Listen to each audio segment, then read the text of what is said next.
দর্শক, গুলশান কার্যালয়ে বিএনপির স্থায়ী কমিটির বৈঠক শুরু হয়েছে। এ নিয়ে আরও জানাতে সেখান থেকে সরাসরি যুক্ত হচ্ছেন সহকর্মী সাইফুল রিপন। রিপন, গুলশান কার্যালয়ে যে বিএনপির বৈঠক চলছে, আপনি জানাবেন বৈঠকে কোন কোন বিষয়ে আলোচনা হচ্ছে, আর কিছু জানতে পেরেছেন কিনা?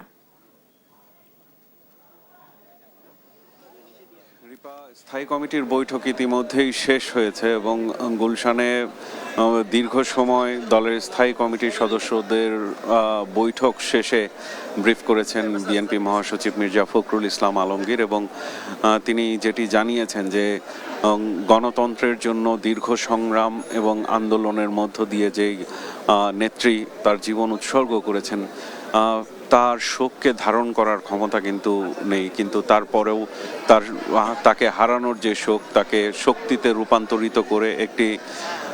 গণতান্ত্রিক বাংলাদেশ প্রতিষ্ঠার পাশাপাশি যে গণতন্ত্রকে প্রাতিষ্ঠানিক রূপ দেয়া, সেই গণতন্ত্রকে প্রাতিষ্ঠানিক রূপ দেওয়ার প্রত্যয় কিন্তু ব্যক্ত করেছেন বিএনপি মহাসচিব মির্জা ফখরুল ইসলাম আলমগীর। এবং আগামীকাল বাদ জোহর জাতীয় সংসদের দক্ষিণ প্লাজায় এবং মানিক মিয়া এভিনিউতে যেই জানাজা অনুষ্ঠিত হবে, সেই জানাজাতে বাইতুল মোকাররমের খতিব তিনি জানাজায় ইমামতি করবেন, এমনটি কিন্তু জানিয়েছেন। এবং এই মুহূর্তে কিন্তু গুলশান বিএনপি চেয়ারপারসনের কার্যালয়ে ভেতরে রয়েছেন বিএনপির ভারপ্রাপ্ত চেয়ারম্যান তারেক রহমান এবং তার সাথে বিভিন্ন দেশের যারা কূটনৈতিকরা রয়েছেন, তারা এসছেন বিএনপির ভারপ্রাপ্ত চেয়ারম্যান তারেক রহমানকে তার শোক সন্তপ্ত পরিবারের প্রতি সমবেদনা জানাতে। এবং একে একে আমরা বিভিন্ন দেশ এবং সংস্থার যেই রাষ্ট্রদূতরা রয়েছেন, কূটনীতিকরা রয়েছেন, তারা কিন্তু একে একে এই বিএনপির গুলশানের যেই বিএনপি চেয়ারপারসনের রাজনৈতিক কার্যালয় আছে,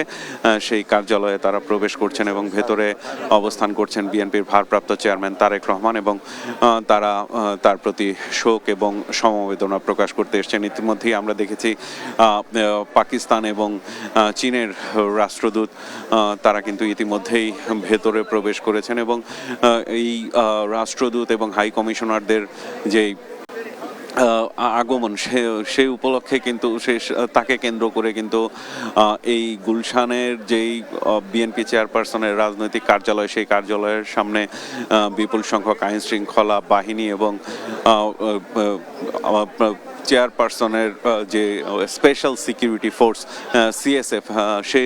সেই সদস্যদের কিন্তু আমরা তৎপরতা দেখেছি। এবং ইতিমধ্যে এখানে কিন্তু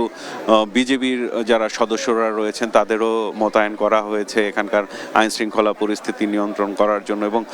আমি আপনার মাধ্যমে জানিয়ে রাখতে চাই যে বিএনপি চেয়ারপারসন খালেদা জিয়ার মৃত্যুর খবরের পরপরই কিন্তু বিএনপির যেই অফিসগুলো রয়েছে, হাসপাতালের পাশাপাশি কিন্তু এই বিএনপির গুলশান কার্যালয় সহ নয়াপল্টন এবং কার্যালয়, বিভিন্ন এলাকায় কিন্তু নেতাকর্মীদের বিপুল সংখ্যক জড়ো হয়েছে। এবং এই মুহূর্তে পাকিস্তানের হাই কমিশনার তিনি এইমাত্র বের হয়ে যাচ্ছেন এবং আমরা আরও কূটনীতিকদের কিন্তু আসতে দেখছি। এবং বিএনপি মহাসচিব মির্জা ফখরুল ইসলাম আলমগীর স্থায়ী কমিটির বৈঠক শেষে যেটি বলেছেন যে সুশৃঙ্খলভাবে